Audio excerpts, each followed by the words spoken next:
स्वागत है यीशु मसीह की पवित्र, उसकी जबरदस्त प्रेजेंस में। तारीफ करो जोर से जोर से जोर से। मेरा बिलीव है कि अगर परमेश्वर आपको यहां पे लेके आए तो उसका बड़ा मकसद है और वो पूरा होगा आपकी लाइफ। बैठ जाओ अपने शरीर में, तारीफ करो जोर से। अपने हाथों को उठाओ बाइबल समेत, बोलो प्रभु यीशु मसीह, जो मैं सुनूं सौ गुना फलों को लेके आऊं। मांगो अपने हाथों को उठा के।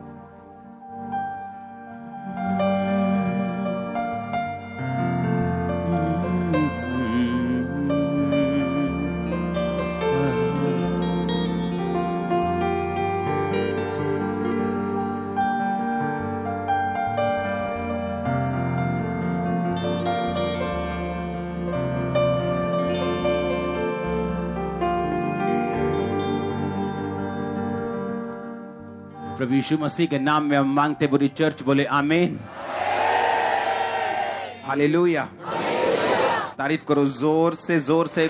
खुदावंद की प्रेजेंस में आपका स्वागत है एक बार फिर से। भजन संहिता 71 उसकी 1 आयत से लेके उसकी 24 आयत तक मैं पढ़ूंगा, आप उसे सुनेंगे और अपनी स्क्रीन पे देखेंगे। जिनके पास पवित्र बाइबल है वो उसे खोलेंगे। एक बार याद रखो फिर से, जो मैंने आपको पिछले संडे बताया कि जब आप परमेश्वर से कुछ मांगते हैं, वो हीलिंग हो, वो डिलीवरेंस हो, वो आपका फाइनेंशियल बरकत हो, वो कर्जे से आजादी हो, वो मेंटल डिप्रेशन से आजादी हो, वो आपके कलेशों से मुक्ति हो, तो हमने एक पिक्चर बनाई होती है अपने मन में कि अगर हम हीलिंग की डिमांड परमेश्वर से कर रहे हैं तो हमें लगता है कि किसी दिन ऐसा होगा, या मेरी दवाई काम करना शुरू कर देगी, या ले हैंड हो जाएगा, या किसी दिन मैं ऐसे प्रार्थना करूंगा। क्योंकि हमने ऐसा देखा होता है और ये सच्चाई होती है। हमने देखा होता है ले हैंड होते हुए, हीलिंग होते हुए। हमने देखा होता है प्रोफेटिक वर्ड रिसीव करने के बाद हीलिंग होते हुए। हमने देखा होता है कि डिवाइन हेल्पर प्रार्थना के बाद मिलते हुए। जैसे ऑयल के साथ अब प्रार्थना जब शुरू हुई है तो लोग टेस्टिमनीज दे रहे हैं, सिर्फ यहां आने के नहीं। अगर मैं अभी भी हाथ खड़ा करवाऊंगा आप लोगों में से, तो बहुत से लोग टेस्टिमनी बन चुके जो वहां बैठे। उन्हें लगता है शायद ये टेस्टिमनी देने वाली नहीं है कि मुझे डिप्रेशन था, मैं आजाद हो गया, मुझे शांति मिल रही है, मैं दुष्ट आत्मा से आजादी ले रहा हूं, मुझे लोग फेवर दे रहे हैं। लेकिन बाइबल कहती है कि छोटा सा मुट्ठी भर बादल जो है वो बड़े बादलों में बदल सकता है जब आप प्रार्थना करते हैं, जब परमेश्वर का हाथ आप पर होता है। लेकिन सुनो मेरी बात ध्यान से, हमने अपने एक मन में पिक्चर बनाई होती, लेकिन हमें एग्जैक्टली मालूम नहीं होता कि परमेश्वर किस रीति से हमारी जिंदगियों में काम करेगा। जिस तरह से नमान कोड़ी जब था, बाइबल कहती है कि वो बड़ा प्रतिष्ठित व्यक्ति था और अपने राजा के जीतने के पीछे उसका एक बड़ा हाथ था। पर बाइबल कहती परंतु वो कोड़ी था, यानी उसकी सारी जितनी भी उसकी पॉजिटिव पॉइंट्स थे, उसकी लाइफ में जितना अच्छा था, वो जितना सामर्थी था, जितना हेल्पफुल था और जितना गिफ्टेड था, एक कोड़ीपन के कारण उसके पास पर लग गया। पर ये कोड़ी था। जैसे आज हम बोल सकते हैं कि ये बंदा बड़ा इंटेलिजेंट है, इसने ग्रेजुएशन की है, पोस्ट ग्रेजुएशन की है, इसने पीएचडी की है, ये बहुत इंटेलिजेंट है, ये सब कुछ जानता है, सब कुछ समझता है, बड़े लोगों के साथ इसके लिंक हैं, पर इसको कैंसर हो गया। वो पर उसकी सारी खूबियों को खत्म कर देता है। नामान भी ऐसा एक व्यक्ति था कि उसकी सारी खूबियां उस कोड़ ने खत्म कर दी थी।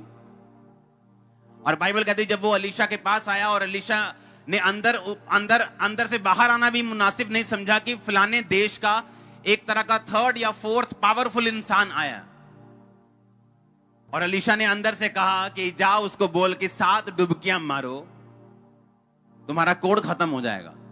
पर वो अपने मन में क्या पिक्चर बना के आया था कि मुझ पे ले हैंड होगा, खुदा का दास मुझ पे आके हाथ धर के प्रार्थना करेगा और मेरा कोड़ खत्म हो जाएगा। और इस बात का उसने गुस्सा किया और वो गुस्से में चला गया कि वो अंदर से बाहर क्यों नहीं आया, मैं इतनी दूर से आया हूं। कई बार परमेश्वर वैसे काम नहीं करता जैसा हम पिक्चर बना के सोचते हैं कि परमेश्वर मैं हीलिंग मांग रहा हूं, शायद ऐसा होगा। वो काम जरूर करता है, लेकिन किस तरह से करता है मैं आज आपको बताता हूं। बाइबल कहती है उसके काम करने के तरीके और हमारे काम करने के तरीके और सोचने में जमीन और आसमान का फर्क है। लेकिन बाइबल कहती है जब नामान कोड़ी जा रहा था तो उसके सेवक ने कहा अगर वो आपको कोई मुश्किल काम करने को बोलता तो क्या आप नहीं करते? उसने कहा मैं करता।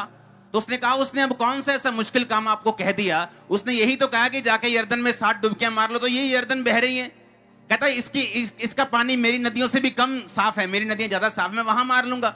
उसने कहा नहीं, परमेश्वर के दास ने यही कहा तो यही मारो, क्या मुश्किल है, 7 डुबकियां मार के देख लेते हैं। और बाइबल कहती है जब उसने 7वीं डुबकी मारी उसका शरीर बच्चे के जैसा कोमल हो चुका था। और वापिस आया तो अलीशा ने उसे मिला और उससे गिफ्ट लेने को मना कर दिया। हालेलुया। जब आप किसी अनॉइंटेड मैन ऑफ गॉड के पास आते हैं तो आप अपने एक्सपेक्टेशन से मत आइए कि आपको ऐसा होना चाहिए या ऐसा सिस्टम होना चाहिए या इस तरह होना चाहिए। परमेश्वर अपने तरीके से काम करता आया उन लोगों के साथ जिन लोगों के ऊपर उसका आत्मा रहता है और अंदर रहता है। और मुझे मालूम है कि परमेश्वर का आत्मा मेरे साथ और वो आज आपको छुड़ाने के लिए यहां पे लेके आया। और मैं आपको बताऊंगा किस तरह से परमेश्वर छुड़ाता है आपको। आमीन। क्योंकि मैं जानता हूं कि हमारी जिंदगी का एक एक स्टेप जो है वो ऑर्डेन्ड किया हुआ है, वो मसा किया हुआ है, वो निर्धारित किया गया परमेश्वर के द्वारा। मैं इसलिए आपको ये बात कह रहा हूं कि जब परमेश्वर आपकी अगुवाई करता है आप नहीं देखते कि सामने से कितना प्रभाव आप पे पड़ रहा है, आप ये देखते हैं कि परमेश्वर का आत्मा आपसे क्या कह रहा है और इसी में आपका और आपके लोगों का छुटकारा होता है। अगर परमेश्वर ने मुझसे दैनियल पढ़ने के लिए बोला तो वो मैं जानता हूं मेरे लिए नहीं था, वो आप लोगों के लिए था। क्योंकि अगर मैं 3 बार परमेश्वर के सामने जाता था तो रोज परमेश्वर से भेदों को लेता था तो संडे मुझे वचन सुनाने में दिक्कत नहीं होती। आपको ऐसा लगता है हर एक बंदे को कि परमेश्वर आज मुझसे बात कर रहा है, आपको स्पीच नहीं सुनाई देगी, आपको परमेश्वर का वचन सुनाई देगा, आपको समझ आएगी कि नहीं ये ऑर्डिनरी स्पीच नहीं है जो संडे सरमन्स में सुनाते हैं, ये परमेश्वर का वर्ड है जो मसीह के साथ मुझे टच कर रहा है। और आप छुड़ाने वाले ही, आप छुड़ाए जाने वाले आज यीशु मसीह का नाम, और आप छुड़ाए जाने वाले और छुड़ाने वाले भी बनने वाले हैं। अब आपको ये दिमाग से निकालना होगा कि एक पिक्चर को कि परमेश्वर ऐसे काम करे। अगर मैंने इसी बार वीजा अप्लाई किया तो अभी वीजा आना चाहिए, क्योंकि आपने अपने मन में पिक्चर बना ली कि परमेश्वर आपकी प्रार्थना का उत्तर किस तरह से आपको देने वाला है। इसमें कोई शक नहीं, वो आपको उत्तर देने वाला है, लेकिन वो किस तरह से देने वाला है ये चीज अपने मन से निकाल दो। हालेलुया। बाइबल कहती है जब नामान कोढ़ी वहां से निकला और शुद्ध हुआ और उसने अलीशा का जाके थैंक्स किया, तब उसे मालूम हुआ कि जो परमेश्वर के लोग हैं, जो मसा पाए हुए लोग हैं, वो उस हिसाब से नहीं चलते जिस हिसाब से हम चाहते हैं, वो उस हिसाब से चलते जिस हिसाब से परमेश्वर का आत्मा उन्हें चलाना चाहता है। भजन संहिता 71 उसकी 1 आयत में लिखा, हे यहोवा मैं तेरा शरणागत हूं, मेरी आशा कभी टूटने ना पाए, तू तो धर्मी है, मुझे छुड़ा और मेरा उद्धार कर और मेरी ओर कान लगा। मैं आपको बताना चाहता हूं ये दाऊद ने लिखा है, और दाऊद हमेशा भजनों को, प्रार्थनाओं को अपने क्वायर मास्टर के पास भेजता था और वो उन भजनों को, उस प्रार्थना को गाकर परमेश्वर के सामने करते थे। उसने लिखा, तू तो धर्मी है, तू मुझे छुड़ा, मेरा उद्धार कर, मेरी ओर कान लगा और मेरा उद्धार कर। तू मेरे लिए सनातन काल की चट्टान का धाम बन जिसमें मैं नित्य जा सकूं। तूने मेरे उद्धार की आज्ञा दी है, तू मेरी चट्टान और मेरा गढ़ ठहरा है। मैं 6 आयत को पढ़ूंगा। मैं गर्भ से निकलते ही तेरे द्वारा संभाला गया, मुझे मां की कोख से तूने निकाला, इसलिए मैं नित्य तेरी स्तुति करता रहूंगा।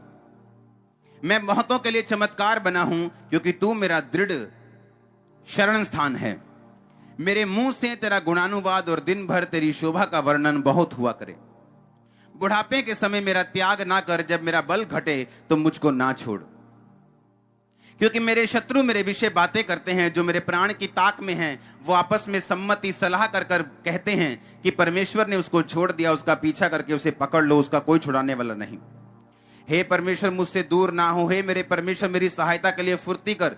जो मेरे प्राण के विरोधी हैं उनकी आशा टूटे, उनका अंत हो। जो मेरी हानि के अभिलाषी हैं वो नाम धराई और अनादर में गड़ जाएं।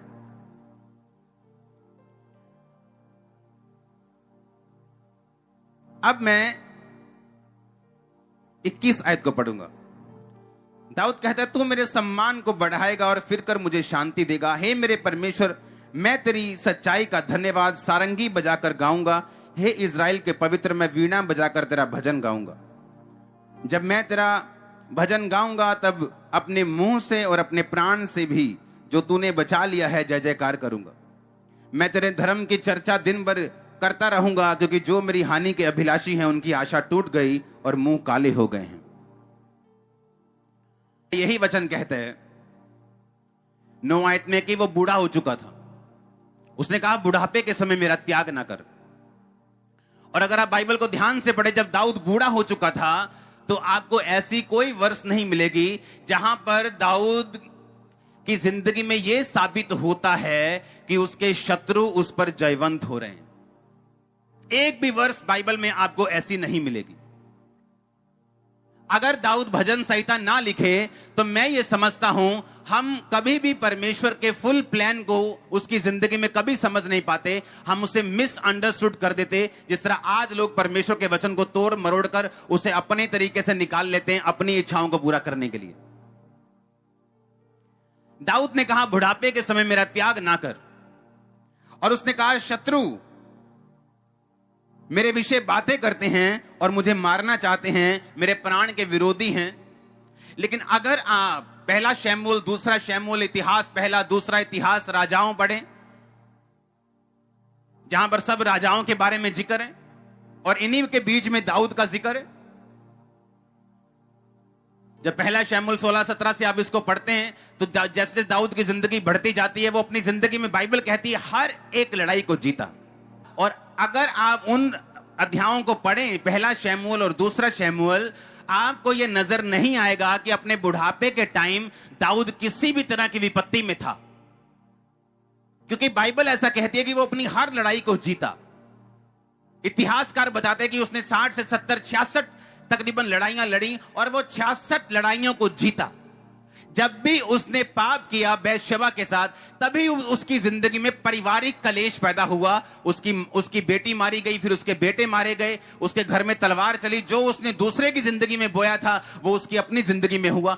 दूसरे की पत्नी ले ली, उसकी अपनी बेटी के साथ रेप हुआ। और बाइबल कहती जब उसने दूसरे के पति को मार दिया, उसके अपने घराने को मौत का सामना करना पड़ा, क्योंकि परमेश्वर ने कहा कोई तुझे छूने भी ना पाता अगर तू ये पाप ना करता तो।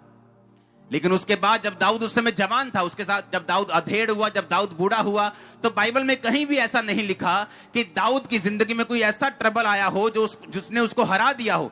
लेकिन भजन संहिता ऐसा कहती है कि दाऊद उस समय जब अपने बुढ़ापे में था तो भी उसके शत्रु उसको नाश करना चाहते थे, तो भी उसको लड़ना चाहते थे, उसको मारना चाहते थे, और वो उससे ज्यादा ताकतवर थे। लेकिन इतिहास ये बताता है कि एक भी शत्रु उससे जीत नहीं पाया। कारण पता क्या था? कारण था भजन संहिता 71। ये कारण था दाऊद का कभी न हारने का। पता क्या कारण था? दाऊद जब अपनी जिंदगी में मजबूत था, जब एक देश लड़ाइयां लड़ता है, जब वो एक लड़ाई जीत जाता है, दूसरी लड़ाई जीत जाता है, तीसरी, चौथी, पांचवी, अगर एक देश 10 लड़ाइयां लगातार जीत जाए, मैं आपको सच कहता हूं, मैं आपको लिख के देता हूं, वो देश घमंडी हो जाएगा।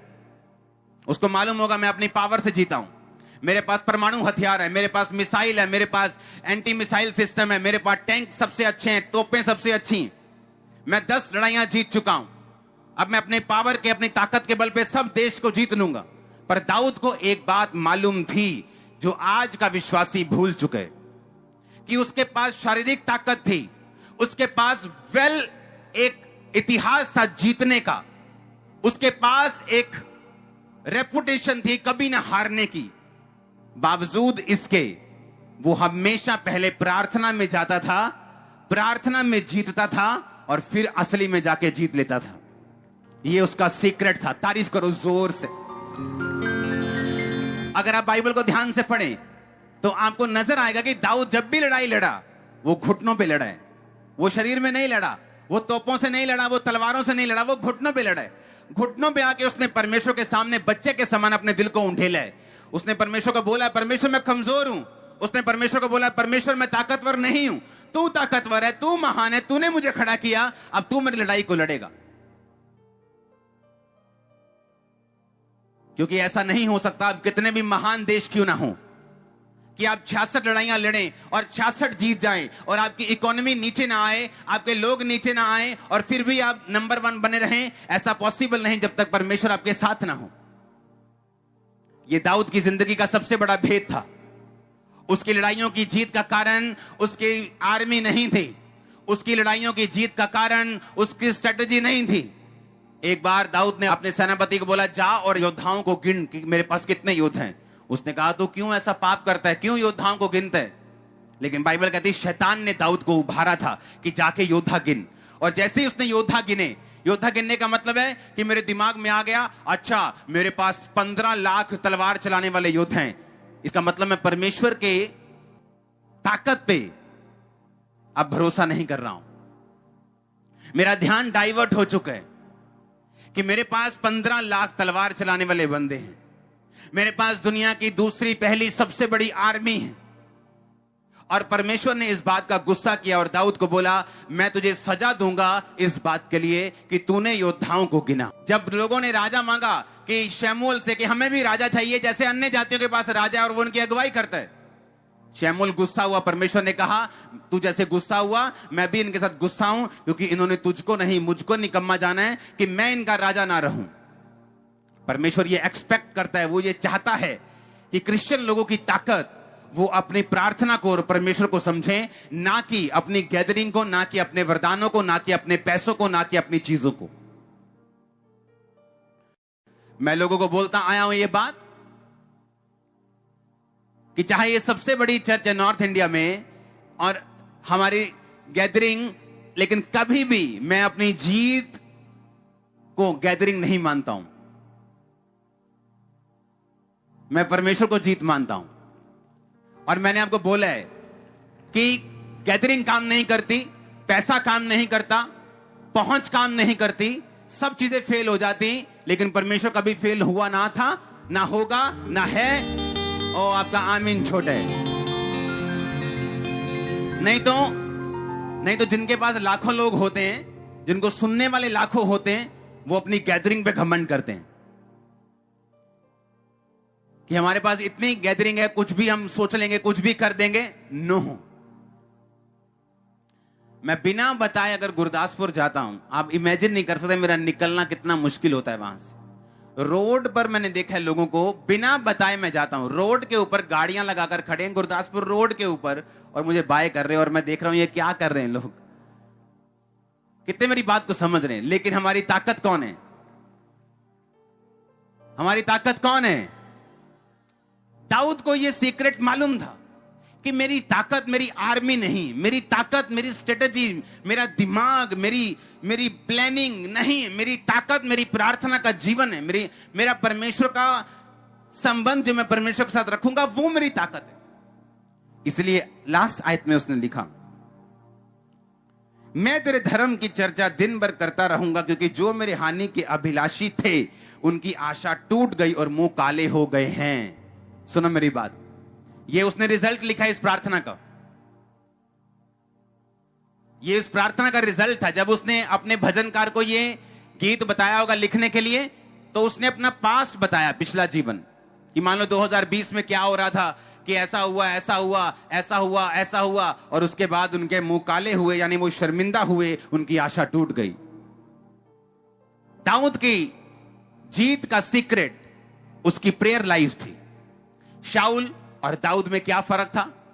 आपको कौन सा पाप भारी लगता है कि परमेश्वर ने कहा जाओ और सामने के देश में जाओ और सब कुछ खत्म कर देना, पेड़ पौधे सब कुछ, जानवर भी खत्म कर देना, और शाऊल ने जानवर नहीं मारे। आपको यह पाप बड़ा लगता है कि किसी की पत्नी को हथिया लेना और उसके पति को मरवा देना, कि यह पाप बड़ा लगता है? कौन सा पाप बड़ा है? दूसरे वाला पाप बड़ा है कि नहीं बड़ा? हां, लेकिन बाइबल कहती है वो दूसरे वाला पाप परमेश्वर ने उसको सजा दी, लेकिन फिर माफ कर दिया, क्योंकि माफी का मतलब यह नहीं कि उसका असर, पाप का कॉन्सिक्वेंसेस आपकी लाइफ में नहीं आएगा, वो आएगा ही आएगा। प्रभु माफ कर देगा, अगला जीवन जीने के लिए आप फिर से बना सकते हैं, लेकिन उस पाप का असर आपको मालूम है कि दाऊद की जिंदगी में हुआ। पर शाऊल, बाइबल कहती है, रिजेक्ट कर दिया गया और परमेश्वर ने उसे त्याग दिया और दाऊद को उसकी जगह राजा बना दिया। लेकिन पाप अगर आप देखें इन आंखों से तो शाऊल का छोटा था, दाऊद का बड़ा था, लेकिन त्यागा कौन गया? शाऊल। कारण क्या था? कि पाप होने के बाद जब शमूएल नबी शाऊल के पास आता है और कहता है तुझसे पाप हुआ, तूने यहोवा की आज्ञा को तुच्छ जाना, जो मैंने तुझे दी तूने माना नहीं, अब परमेश्वर तुझे राजा होने के लिए तुच्छ जानते हैं। और उसने पता क्या कहा? उसने माफी नहीं मांगी परमेश्वर से। उसने कहा ऐसा कर, ठीक है जो तू कह रहा है, पर नीचे मेरे साथ चल। पहाड़ पे था वो, नीचे मेरे साथ चल ताकि जब लोग मुझे देखें तो तेरे साथ देखें, ऐसा ना लगे कि हां कि तू मुझसे अलग हो गया। उस नबी ने कहा, देखो शाऊल ने यह नहीं कहा कि मैं प्रभु से माफी मांगता हूं, तौबा करने के लिए अपने कमरे में नहीं गया। पुराने नियम के राजाओं की तरह उसने अपने राजकीय वस्त्र उतार के टाट पहन के तौबा नहीं की। ये सोचता रहा लोग क्या सोचेंगे, लोग क्या कहेंगे, लोगों के दिल में मेरी रेपुटेशन ना कम हो जाए, मेरे साथ चल। पर उसे परमेश्वर की कोई भी परवाह नहीं थी। आज लोगों को जब चोरी इसलिए नहीं कर रहे, वो देख रहे, सीसीटीवी लगा हुआ है। उन्हें परमेश्वर की परवाह नहीं है कि परमेश्वर मेरे विषय में क्या सोचेगा। वे विचार इसलिए नहीं कर रहे क्योंकि थप्पड़ भारी है, कि इधर इधर मत देखो, चर्च में निकाल दिए जाओगे, थप्पड़ भारी है, इसलिए वे विचार नहीं कर रहे। इसलिए नहीं कर रहे कि परमेश्वर हमें देख रहा है। यही फर्क है। ऐसे लोग थोड़े समय तक क्रिश्चियन होते हैं और बाद में फिर उसी जगह पे, उसी कीचड़ में, उसी गंद में, उसी जगह पहुंच जाते हैं। लेकिन दाऊद को जब पाप हुआ, दाऊद ने कहा मैंने पाप किया, और बाइबल कहती है उसने भजन संहिता अगर 51 पढ़े, उसने परमेश्वर से प्रार्थना की है, माफी की, हलीम किया, अपने आप को तौबा की परमेश्वर के सामने, अपनी लाइफ को क्लीन किया, रीडेडिकेट किया, फिर से समर्पित किया परमेश्वर को, और बाइबल कहती है वो बचाया गया। एक क्रिश्चियन व्यक्ति की लाइफ में सबसे इंपॉर्टेंट चीज प्रेयर लाइफ है। अगर आपकी प्रेयर लाइफ नहीं है, आप जितने मर्जी ऊंचे हों, जितने मर्जी मजबूत हों, वो मजबूती किसी काम की नहीं।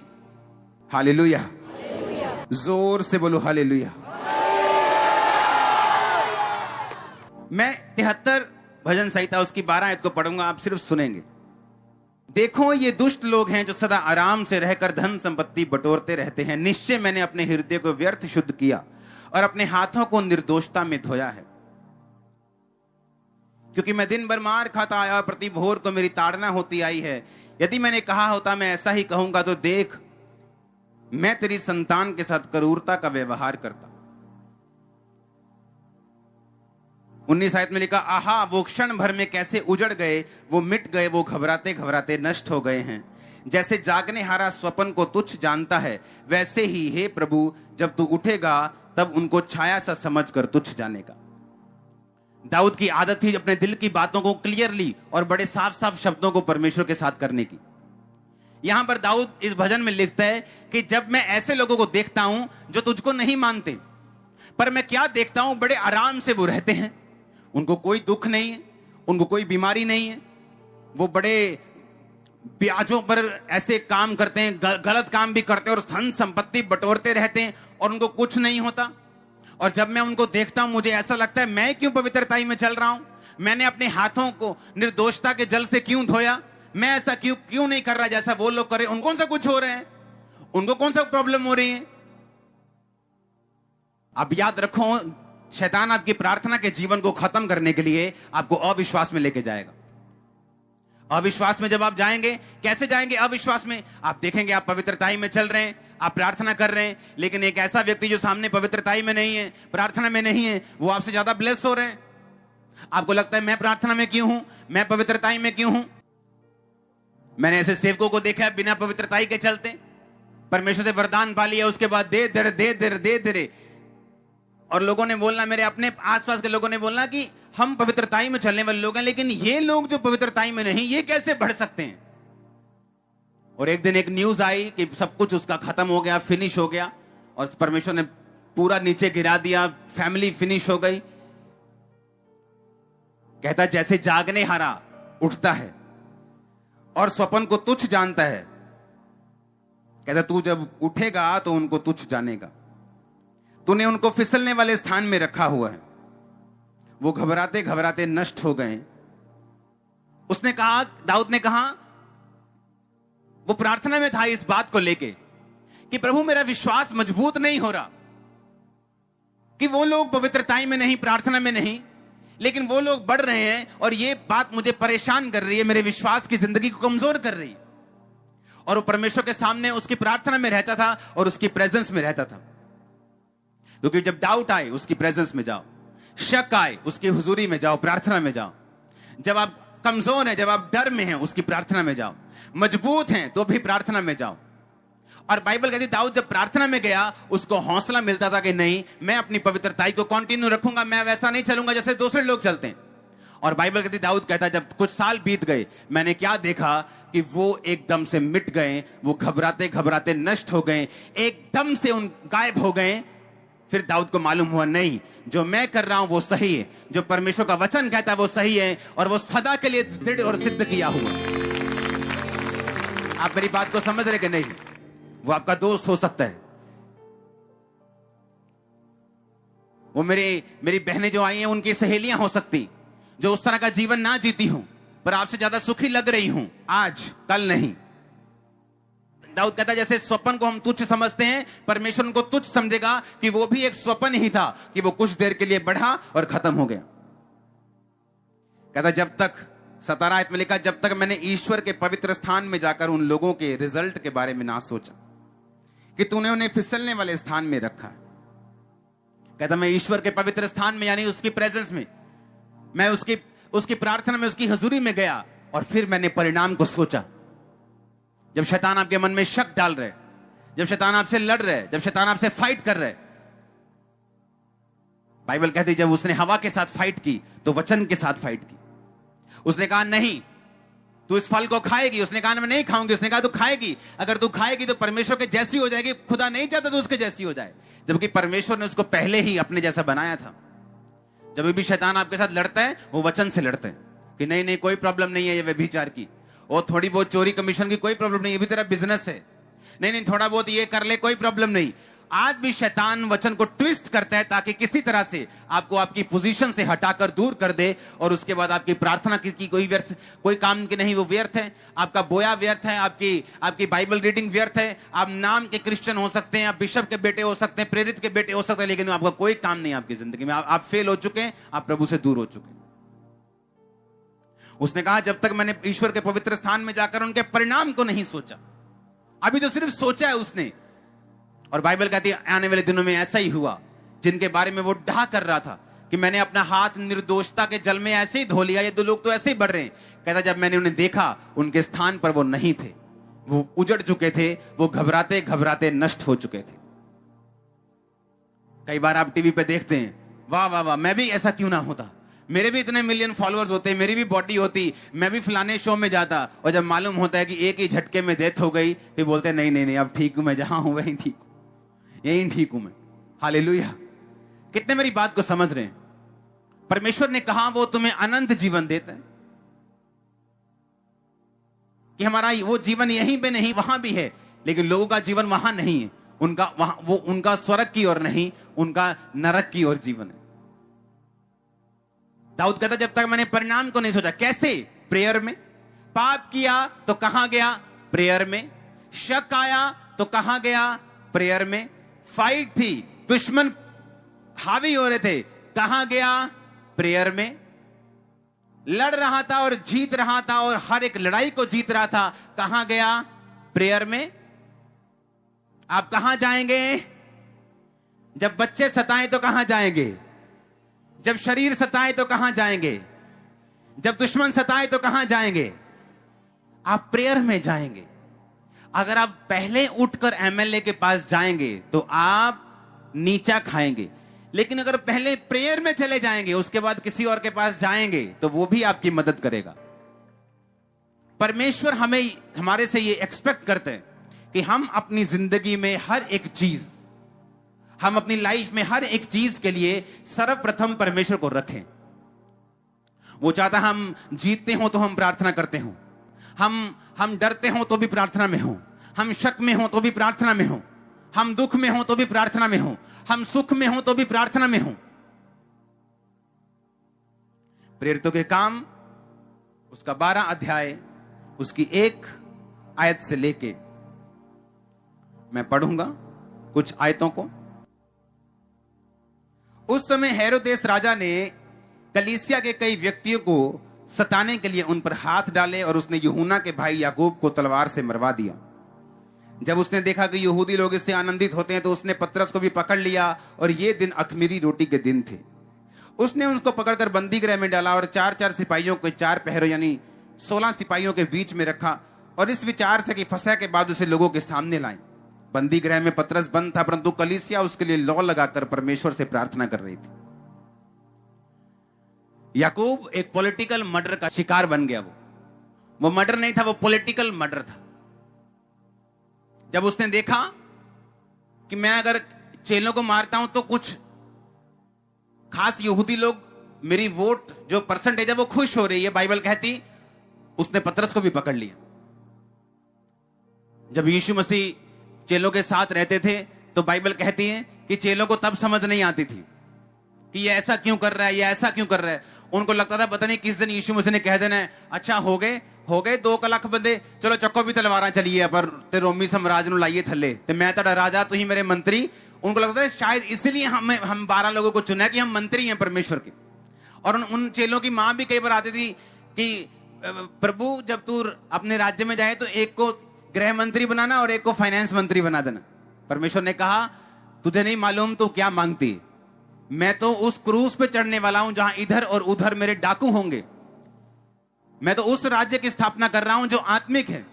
लेकिन उनको मालूम नहीं था। बाइबल कहती जब यीशु मसीह चमत्कार कर रहे थे, हीलिंग कर रहे थे, डिलीवरेंस कर रहे थे, तो कई बार यीशु मसीह को मालूम होता था कि कुछ पॉलिटिकल लोग उससे मिलने के लिए आ रहे हैं, उसे फंसाने के लिए। और बाइबल कहती है यीशु मसीह प्रार्थना के लिए जाते थे और कई बार यीशु मसीह को लोग पकड़ लेते थे और तब भी यीशु मसीह उनके बीच से आराम से निकल जाते, कोई उनको पकड़ने की हिम्मत नहीं रखता था। बाइबल कहती है यीशु मसीह का समय तब तक नहीं आया था।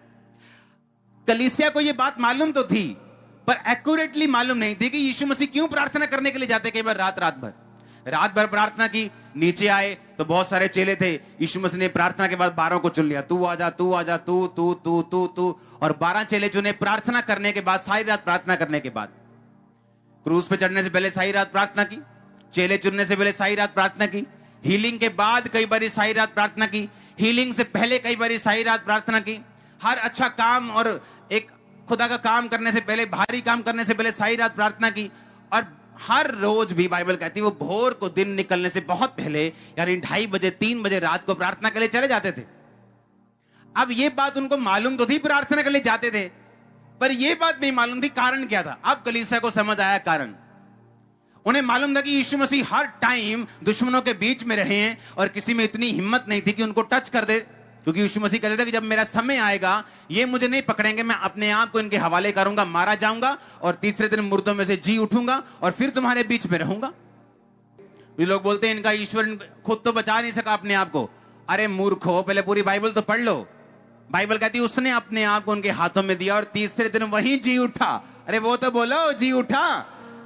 अब चेलों को समझ आई कि क्यों यीशु मसीह प्रार्थना करने के लिए जाते थे, क्यों यीशु मसीह प्रार्थना के लिए। उनको समझ आई कि यीशु मसीह की प्रोटेक्शन का राज जो था वो प्रेयर था, क्योंकि यीशु मसीह के आसपास हर वक्त सदूकी, फरीसी, पॉलिटिकल लोग रहते थे, कोई उन्हें टच नहीं कर पाता था। और बाइबल कहती है उनको समझ आई कि हमारे जीवन में कमी है, हमारे पास पावर है, हमारे पास गिफ्ट है, हमारे पास होली स्पिरिट भी है, लेकिन इनके बावजूद भी ये श्योर नहीं है कि शैतान हम पे अटैक नहीं करेगा। हमें परमेश्वर की प्रेजेंस में लगातार जाना पड़ेगा। तब उनको समझ आई और बाइबल कहती 5 आयत में कि उन्होंने लॉ लगाकर पतरस के लिए प्रार्थना करनी शुरू कर दी। और बाइबल कहती जब लॉ लगाकर प्रार्थना की, हेरोदेस उन लोगों के सामने पतरस को लाने को था, तो पतरस जंजीरों से बंधा हुआ सिपाहियों के बीच में सो रहा था और पहरुए द्वार पर रखवाली कर रहे थे। देखो स्वर्गदूत आ खड़ा हुआ। प्रभु के स्वर्गदूत ने उस कोठरी से में ज्योति चमकाई और उसने पतरस की पसली पर हाथ मारकर उससे कहा और उसे जगाया और उससे कहा उठ जल्दी कर, और उसके हाथों से वो जंजीरें खुलकर गिर पड़ी। स्वर्गदूत ने उससे कहा कमर बांध और अपने जूते पहन, और उसने वैसा ही किया। और उसने कहा अपना वस्त्र पहनकर मेरे पीछे हो ले। अब 11 आयत, तब पतरस ने सचेत होकर कहा अब मैंने जान लिया कि प्रभु ने अपना स्वर्गदूत भेजकर मुझे हेरोदेस के हाथ से छुड़ा लिया और यहूदियों की सारी आशा तोड़ दी है। यीशु मसीह के नाम में शैतान की आशाएं आपसे टूट जाएं। उसकी आशा आपके बिजनेस से टूटे, आपकी सेहत से टूटे, आपके फाइनेंस से टूटे, आपके सेहत से टूटे, यीशु मसीह के नाम में परिवार से टूटे, मैरिड लाइफ से टूटे। आमीन हो जाए। मैंने कहा आमीन हो जाए। आशीष आपकी। हालेलुया। हालेलुया। जब कलीसिया लो लगाकर प्रार्थना कर रही थी तो बाइबल कहती परमेश्वर ने अपने दूत को भेजा और उसे छुड़ाया। अब मैं आपसे क्वेश्चन करना चाहता हूं कि परमेश्वर ने पतरस को क्यों छुड़ाया और याकूब को क्यों नहीं छुड़वाया जो तलवार से मार दिया गया? कलीसिया को गलती समझ आएगी अगर परमेश्वर हमारे साथ है, उसका आत्मा हमारे साथ है, गैर भाषा हमारे साथ है, वरदान हमारे साथ है, लेकिन फिर भी हमें रोज परमेश्वर के सामने प्रार्थना करनी। और बाइबल कहती है जब उनको ये बात समझ आई कि प्रार्थना हमारा सुरक्षा कवच है, बाइबल कहती है जो प्रार्थना करने वाले लोग हैं गिद्ध की दृष्टि उन पर नहीं पड़ती, शैतान की दृष्टि उन पर नहीं पड़ती, वो प्रोटेक्टेड रहते हैं, वो एक लेयर उनके आसपास बनी रहती है, एक सुरक्षा कवच बना रहता है जिसे शैतान भेद नहीं पाता जो लोग प्रार्थना करने वाले लोग हैं। अब इमेजिन करो कि क्यों बंदों के ऊपर ज्यादा दुष्ट आत्माओं के अटैक होते हैं। जरूरी नहीं जो लोग खेलते हैं उन्हीं पे दुष्ट आत्मा है। 90% लोग जिनके अंदर दुष्ट आत्मा है वो खेलते नहीं है, सिर्फ 10% लोग हैं बंदों के अंदर। क्यों? क्योंकि वो सोचते मेरी घरवाली प्रार्थना कर रही है, ठीक है, घरवाली तो प्रार्थना कर रही है, उसके पास सुरक्षा कवच होगा और उसकी प्रार्थना थोड़ा बहुत तुम्हारे पास भी रहेगा, लेकिन तुम्हें भी प्रार्थना की जरूरत है खुदा की अगुवाई के लिए। तुम्हें मालूम नहीं आज कहां जाने, तुम्हें मालूम नहीं कि किधर जाने, तुम्हें मालूम नहीं कि क्या करना है, कौन सी चीज में कौन सा डिसीजन लेना है। वो कैसे मालूम होगा? जब हम परमेश्वर के सामने रोज प्रार्थना में जाएंगे। मेरे पास टाइम नहीं, दाऊद के जैसा अब नहीं है, वो राजा था, बड़ा राजा, दुनिया में उसका नाम था। बाइबल कहती 7 बार स्तुति करता था, रोज परमेश्वर के सामने जाता था। दानियल बड़े पद पे था, अगर आज का उसकी कंपेयर करें तो गृह मंत्री का टाइप इतने बड़े पद पे था, लेकिन बाइबल कहती 3 बार परमेश्वर के सामने जाकर घुटनों पर आकर प्रार्थना और धन्यवाद करता था। आज क्यों कलीसियाओं में, आज क्यों आपके परिवारों में कंफ्यूजन है? क्यों आपको समझ नहीं आती? क्यों लड़ाई झगड़ा रहता है? क्यों सिस्टम नहीं बनता? कारण प्रार्थना की कमी है, बहुत बड़ा कारण। चाहे आप मजबूत हैं, आपको प्रार्थना करनी पड़ेगी, आप कमजोर हैं, प्रार्थना करनी पड़ेगी, शक में है, प्रार्थना करनी पड़ेगी, डर में है, प्रार्थना करनी पड़ेगी, कोई पाप में है, उसे भी प्रार्थना करनी पड़ेगी। प्रार्थना किए बगैर आप नहीं रह सकते। इसलिए परमेश्वर ने कहा जब तू प्रार्थना करे, उसने ये नहीं कहा अगर तू प्रार्थना करे, उसने कहा जब तू प्रार्थना करे, का मतलब कि प्रार्थना करना जरूरी है, बहुत ज्यादा जरूरी है। उसने ये नहीं कहा अगर तू प्रार्थना करे, उसने कहा जब तू प्रार्थना करे। कलीसिया को गलती समझ आई, पतरस के लिए प्रार्थना करनी शुरू की, परमेश्वर ने अपने दूतों को भेजा और उनको छुड़ा लिया। और बाइबल कहती सब हैरान हुए, चकित हुए। 16 आयत में लिखा परंतु पतरस खटखटाता रहा, क्योंकि जब पतरस वापिस घर में गया तो खटखटा रहा था कि मैं आ गया हूं, और कोई यकीन नहीं कर रहा था। उन्हें लगा बाहर कोई स्वर्गदूत है, और जब उन्होंने खिड़की खोली तो उसे देखकर चकित रह गए। प्रार्थना आपको हैरान करती, चकित करती है आपको। प्रार्थना वो रास्तों को खोलती, प्रार्थना फेवर देती है आपको, सही रास्ता दिखाती है आपको। आपसे परमेश्वर चाहे बात ना भी करे कान में, लेकिन आपके पांव एकदम से वैसे ही उसी स्थान पर जाना शुरू कर देंगे जिस स्थान पर परमेश्वर चाहता है वो जाएं। अब सोच लो, अगर प्रार्थना आप नहीं करते तो सोच लो कितना बड़ा एक हिस्सा आप मिस कर रहे हैं अपनी लाइफ में। अगर आपकी लाइफ में प्रेयर नहीं है तो आप इमेजिन कर लो कि मेरे हिसाब से आप कंप्लीट क्रिश्चियन भी नहीं, अगर सिर्फ आपकी लाइफ में प्रेयर नहीं है तो। दाऊद का ध्यान से पढ़ना, जो बेडरूम में वो प्रार्थना करता था वो उसने लिखी है, ये उसका सीक्रेट था। प्रभु के सामने अपने दिल को उंडेल देना, अपने डर को खुल के बताना और प्रभु को बताना कि मेरा भरोसा तुझ पे है, अपनी सेना पे नहीं। मेरी प्रार्थना की आप जीतने पाए, मेरी प्रार्थना आपकी प्रेयर लाइफ आज से कभी सेम ना रहे। मेरी प्रार्थना खुदावंद के सामने आप रोज 3 बार 2 बार जा पाए हैं। मेरी प्रार्थना कम से कम 2.5 घंटे आप रोज उसकी हुजूरी में बिता सके और उससे ज्यादा बिता सके। मेरी प्रार्थना है खुदावंद यीशु मसीह के नाम में कि वो सब कर्ज आपकी लाइफ से इस प्रार्थना के बाद खत्म हो जाए। हर पाप की आत्मा आपकी जिंदगी को छोड़ के चली जाए। खुदावंद का फेवर आप पे आए यीशु मसीह के सामर्थी नाम में। आप जब यहां से जाएं और प्रार्थना की जिंदगी को अपनाएं, हर तरफ आपको फेवर मिले, मनुष्यों का, परमेश्वर का, सब लोगों का। हर बैड लग आपकी जिंदगी से खत्म हो यीशु मसीह के नाम में। हर एक गंदगी आपकी लाइफ से जाए, दुष्ट आत्मा आपकी लाइफ से जाए यीशु मसीह के नाम में। आमीन। ऊंचाई आशीष आपकी। जोर से तारीफ करो, जोर से।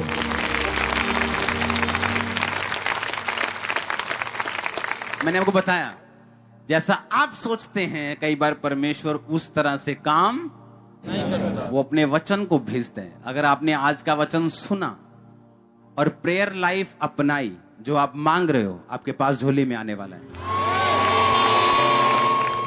उसने कहा मांगो तो दिया। अगर एक मित्र एक दूसरे मित्र के दरवाजे पे खटखा के बोलता है कि मेरा कोई रिश्तेदार साथी आया, मुझे 3 रोटियां चाहिए, और वो कहता नहीं अब नहीं दे सकता, मेरे बच्चे मेरे पास बेड पे हैं, तो यीशु मसीह का वचन कहता है कि शर्म छोड़कर उसने बार बार मांगा और खटखटाना नहीं छोड़ा, अंदर के दोस्त को उठना पड़ा। तो सोचो, अगर तुम भी शर्म छोड़ दोगे और खटखटाओगे तो मैं तुम्हें वो सब दूंगा जो तुम मांग रहे हो। उसने इसलिए कहा मांगो तो तुम्हें दिया, ढूंढो तो तुम, खटखटाओ तो तुम्हारे लिए। उसने कहा मांगो। कितनी बार मांगना है? एक बार? बार बार। उसने कहा बार बार।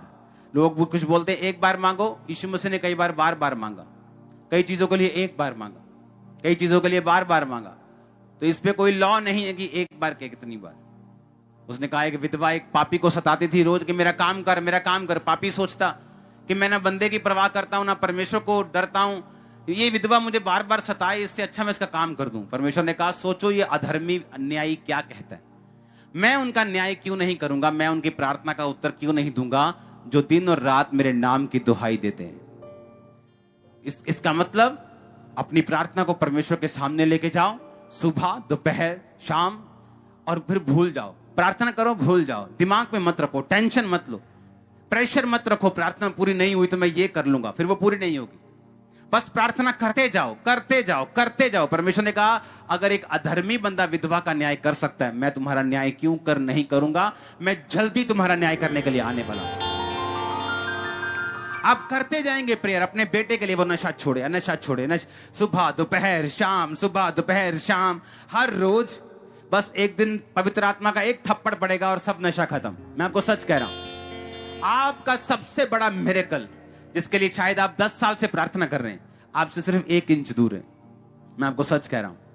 आपको लगे कि 10 प्रकाश वर्ष दूर है, हाँ? चलो ऐसा बोल रहा हूं कि 10,000 किलोमीटर दूर है, लेकिन मैं आपसे कह रहा हूं प्रेयर मत छोड़ना, वो 1 इंच दूर है आपसे सिर्फ। और एकदम से झटका लगेगा किसी दिन और आप ब्लेस्ड होंगे यीशु मसीह के नाम। परमेश्वर के वचनों को सुनने के लिए हमारे चैनल को सब्सक्राइब कीजिए और हमारी लेटेस्ट वीडियो सबसे पहले देखने के लिए बेल आइकन को प्रेस कीजिए।